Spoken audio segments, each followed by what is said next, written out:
देश के शहंशाह आलम भारत के प्रधानमंत्री आदरणीय नरेंद्र मोदी जी जो कहते हैं मैं तो एक फकीर हूं, सिर्फ झोला लेके कहीं भी चल देता हूं। वो फकीर, उनका घर बन रहा है 500 करोड़ रुपए में, 500 करोड़ रुपए में।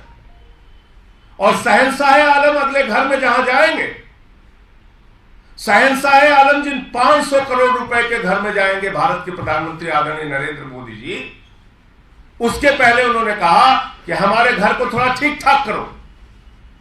तो उस घर को ठीक ठाक करने, मात्र ठीक ठाक करने में 90 करोड़ रुपए खर्च हुए। देश के गंभीर मुद्दों से, बड़े मुद्दों से, पुलवामा जैसे मुद्दों से, अडानी के महाघोटाले जैसे मुद्दों से ध्यान हटाने के लिए कल से दिल्ली के मुख्यमंत्री अरविंद केजरीवाल के घर को लेकर चर्चा की जा रही है। पहली बात तो मैं आपको यह बता दूं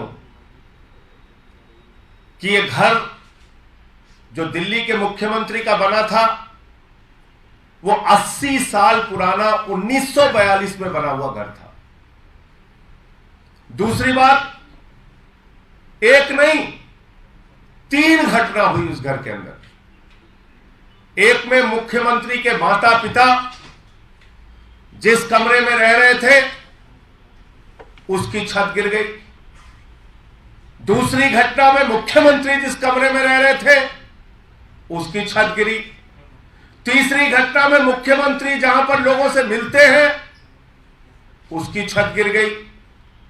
उसके बाद पीडब्ल्यूडी विभाग ने यह सजेस्ट किया कि भाई इस घर को तोड़ के नया घर बनाने की आवश्यकता है, और वो घर बनाया गया।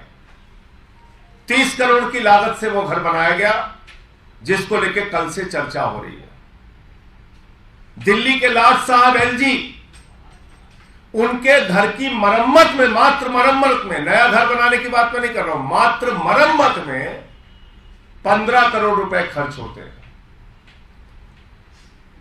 गुजरात के मुख्यमंत्री विजय रूपानी, उनका उड़न खटोला खरीदने में 191 करोड़ रुपए खर्च होते हैं। मध्य प्रदेश के मुख्यमंत्री शिवराज सिंह, उनका उड़न खटोला खरीदने में, उनका हवाई जहाज खरीदने में 65 करोड़ रुपए खर्च होते हैं। देश के शहंशाह आलम भारत के प्रधानमंत्री आदरणीय नरेंद्र मोदी जी जो कहते हैं मैं तो एक फकीर हूं, सिर्फ झोला लेके कहीं भी चल देता हूं। वो फकीर, उनका घर बन रहा है 500 करोड़ रुपए में, 500 करोड़ रुपए में। और शहंशाह आलम अगले घर में जहां जाएंगे, शहंशाह आलम जिन 500 करोड़ रुपए के घर में जाएंगे भारत के प्रधानमंत्री आदरणीय नरेंद्र मोदी जी, उसके पहले उन्होंने कहा कि हमारे घर को थोड़ा ठीक ठाक करो। तो उस घर को ठीक ठाक करने, मात्र ठीक ठाक करने में 90 करोड़ रुपए खर्च हुए। 20,000 करोड़ रुपए का जो सेंट्रल विस्टा का प्रोजेक्ट है वो लगभग 23,000 करोड़ रुपए का प्रोजेक्ट बन गया है। उस प्रोजेक्ट में आदरणीय प्रधानमंत्री जी का घर 500 करोड़ रुपए में बन रहा है, और उस घर में जाएंगे उससे पहले मौजूदा घर में 90 करोड़ रुपए खाली उसके रिनोवेशन में खर्च किया जाता है। भारत के हमारे फकीर प्रधानमंत्री, गरीब प्रधानमंत्री 10 लाख रुपए का सूट पहनते हैं, 1,25,000 रुपए की पेन इस्तेमाल करते हैं। भारत के फकीर प्रधानमंत्री 1,60,000 रुपए का चश्मा इस्तेमाल करते हैं। और ये भारत के प्रधानमंत्री आदरणीय नरेंद्र मोदी जी, इनके काफिले में जो कार चलती है वो कार है 12 करोड़ रुपए की, 12 करोड़ रुपए की कार, 12 करोड़ रुपए की कार उनके काफिले में चलती है। एक नहीं, कई कारें 12-12 करोड़ की। और मैं सुन रहा था आज भारतीय जनता पार्टी के प्रवक्ता को, ऐसा लग रहा था कि तुरंत रो देंगे, उनके आंसू निकलने वाले हैं, ऐसे व्याकुल थे बेचारे। कोरोना की महामारी का जिक्र कर रहे थे। भूल गए भारतीय जनता पार्टी के लोग, जब कोरोना की महामारी से इस देश में लोग मर रहे थे, भारत के प्रधानमंत्री बंगाल के चुनाव में वोट मांग रहे थे, कोरोना फैला रहे थे, लोगों की जान जा रही थी, लाशें बिछी हुई थी शमशानों में, और भारत के प्रधानमंत्री चुनाव के प्रचार में व्यस्त थे। भूल गए भारतीय जनता पार्टी के लोग, ये 12-12 करोड़ की कार खरीदने का फैसला उस वक्त हुआ जब कोरोना की महामारी में लोग मर रहे थे, उनकी जान जा रही थी, शमशान पे लाशें बिछी हुई थी। भूल गए भारतीय जनता पार्टी के लोग, ये फकीर जो कहते हैं मैं चाय वाला हूं, बहुत गरीब घर से पैदा हुआ हूं, 8,400 करोड़ रुपए का जहाज अपने लिए कोरोना की महामारी में खरीदते हैं। कोरोना की महामारी के दौरान जब लोगों की जान जा रही थी, लाशें शमशान पर बिछी हुई थी, उस वक्त 8,400 करोड़ रुपए का जहाज खरीदने का बजट आदरणीय प्रधानमंत्री जी का पास होता है। आप कोरोना की बात कर रहे हो, ड्रामे की बात कर रहे हो। हमारे देश के प्रधानमंत्री एक दिन में कितने रंग बदलते हैं, ये तो कलर नहीं है, कलर फोटो देख लीजिएगा। एक दिन में कितने रंग बदलते हैं, कितने कपड़े पहनते हैं, कैसे शहंशाह आलम की तरह रहते हैं, इसको अगर आप देखोगे तो आपको समझ में आ जाएगा। मुद्दा क्या है असल में? हम लोग बार बार बात कर रहे हैं कि सत्यपाल मलिक जी ने जो मुद्दा उठाया उस पर चर्चा करो, पुलवामा के घटने में लापरवाही क्यों की गई इसकी चर्चा करो, हमारे जवानों की शहादत के लिए जिम्मेदार कौन है इसकी चर्चा करो। 5 एयरक्राफ्ट अगर मांगा जा रहा था उन जवानों को पहुंचाने के लिए, तो 5 एयरक्राफ्ट क्यों नहीं मिला? जब भारत के प्रधानमंत्री 8,500 करोड़ का जहाज अपने लिए खरीद सकते हैं, तो हमारे वीर जवानों के लिए 5 एयरक्राफ्ट उनकी जिंदगी बचाने के लिए क्यों नहीं दिया गया? सवाल ये उठ रहा है। सवाल उठ रहा है कि अडानी के साथ जो आपने महाघोटाला किया, मॉरिशस में एक पते पे 6 कंपनी खोलकर 42,000 करोड़ रुपए काला धन अडानी की कंपनियों में लगाया गया, इस पे जेपीसी बनाओ। सवाल ये उठ रहा है। सवाल यह उठ रहा है कि भारत के सुप्रीम कोर्ट के आदेश के बावजूद 6-6, 8-8 कोल ब्लॉक नियमों के विपरीत जाकर अडानी को क्यों दे दिया गया? भारत सरकार के कानून के खिलाफ अडानी को कोयला की खदानें क्यों दे दी गई? सवाल यह उठ रहा है कि एयरपोर्ट कैसे दे दिया गया, सीपोर्ट कैसे दे दिया गया, तमाम सारी संपत्तियां एक ही व्यक्ति के नाम नीलाम कैसे की जा रही हैं, उसको सौगात में कैसे सौंपी जा रही हैं, उस पर कोई चर्चा करने को तैयार नहीं, उस पर कोई बातचीत करने के लिए तैयार नहीं। मुख्यमंत्री के घर को चर्चा का विषय बनाना चाहती है भारतीय जनता पार्टी। मुख्यमंत्री के घर को विषय बनाकर असली मुद्दों से ध्यान भटकाना चाहती है भारतीय जनता पार्टी।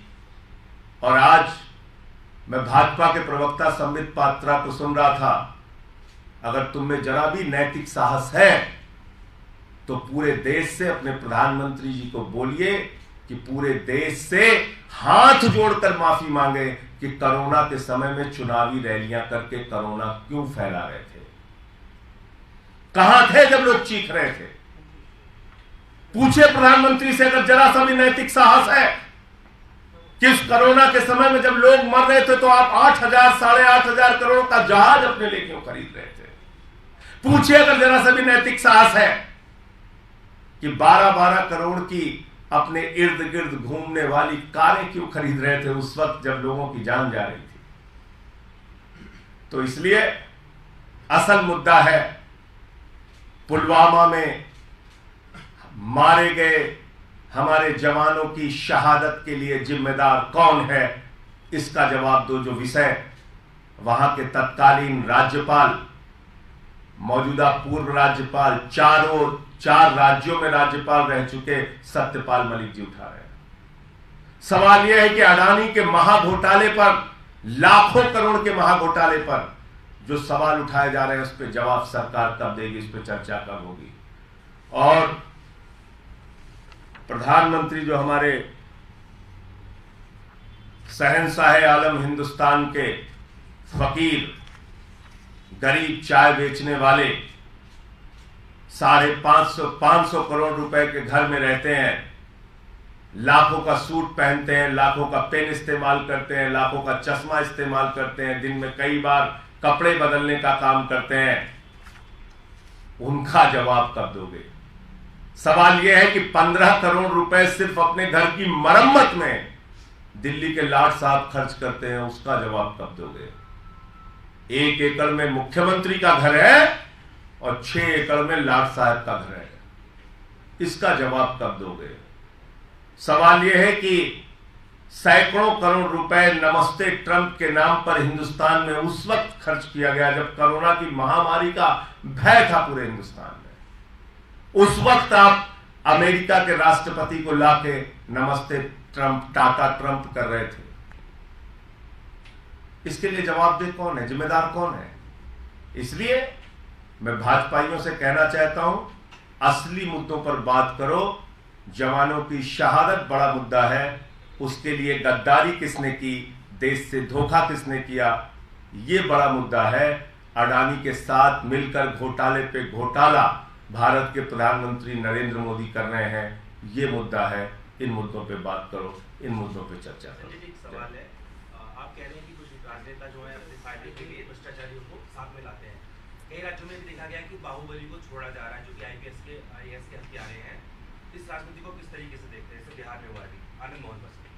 देखिए, मुझे उस विषय की पूरी जानकारी नहीं है कि क्या पूरा मामला है। अभी आपके माध्यम से मैं सीधे लखनऊ से आया और सीधे प्रेस कॉन्फ्रेंस में आ रहा हूँ। पूरी घटना की जानकारी हो जाए तो जरूर आपकी बात का जवाब दूंगा। इसमें जो कागज दिखाए जा रहे हैं उससे कितना आप सहमत हैं? आपको लग रहा है कि ये जानकारी सही नहीं है या फैक्ट से? नहीं, मैं ये कह रहा हूँ कि भाई, कोई कानूनी रास्ता अपनाएंगे? नहीं, मैं ये कह रहा हूँ कि एक मुख्यमंत्री के घर में 3 घटना हुई। 80 साल उनका पुराना घर था, पीडब्ल्यूडी विभाग ने उसको तोड़ के बनाया, 30 करोड़ की लागत में वो घर बना। उसके ऊपर कल से चर्चा किए जा रहे हैं, बीजेपी वाले चिल्ला रहे हैं, चीख रहे हैं। तो जरा अपने लाट साहब से भी तो पूछिए आप, 15 करोड़ रुपए तो उनके घर के मरम्मत में खर्च हुआ। 15 करोड़ रुपए मरम्मत में, नया घर बनाने में नहीं। मुख्यमंत्री का तो नया घर बना, एलजी के तो मरम्मत में 15 करोड़ खर्च हुआ। चलो उससे आगे निकल जाओ आप, प्रधानमंत्री के घर के रिनोवेशन में 90 करोड़ रुपए खर्च हुआ, उससे भी आगे निकल जाओ आप। 500 करोड़ रुपए का हमारे देश के फकीर, हमारे देश के झोला छाप फकीर प्रधानमंत्री, जिसको अपने आप को कहते हैं मैं झोला छाप प्रधानमंत्री हूं, उनका जो घर बन रहा है वो 500 करोड़ रुपए में बन रहा है। और उसके पहले उस विराट महल में जाने से पहले 90 करोड़ रुपए खाली घर के रिनोवेशन में खर्च हो रहा है। ये फैक्ट्स, इस पे बात करो। कितने लाख का चश्मा इस्तेमाल करते हैं, कितने लाख के पेन इस्तेमाल करते हैं, कितने लाख का सूट पहनते हैं, करो चर्चा करिए कि 12-12 करोड़ की कारें उनके काफिले में क्यों घूमती हैं। चर्चा करिए कि 8,500 करोड़ रुपए का जहाज उन्होंने क्यों खरीदा। और ये दोनों काम उस वक्त किए जब कोरोना की महामारी थी देश में। क्योंकि आज मैं वो ड्रामेबाज प्रवक्ता को सुन रहा था, वो कोरोना का जिक्र कर रहा था। अरे तुम्हारे प्रधानमंत्री, भारत के प्रधानमंत्री को जब चिंता होनी चाहिए थी शमशान में जल रही लाशों की, तो उस वक्त वो चुनाव की रैली कर रहे थे बंगाल में, कोरोना फैला रहे थे। भूल गए वो दिन? पीछे तक भाइयों बहनों भीड़ भीड़ दिख रही है। वो लोग आज कोरोना पे बात करेंगे। दिल्ली की सरकार वो सरकार है जिसका स्वास्थ्य मंत्री सत्येंद्र जैन जीवन मौत से बाहर निकला, लोगों की सेवा करते हुए गली गली, अस्पताल मोहल्ले घूम रहे थे। उनके पिता की मृत्यु हो गई, फिर भी दूसरे दिन वो लोगों की सेवा के लिए निकले थे। हमारे कार्यकर्ता गली गली में घूम घूम के सैनिटाइज कर रहे थे। मुख्यमंत्री जी लगातार लोगों की सेवा के लिए उपलब्ध थे। ड्रामे करना है, बात करना है। बहुत बहुत शुक्रिया।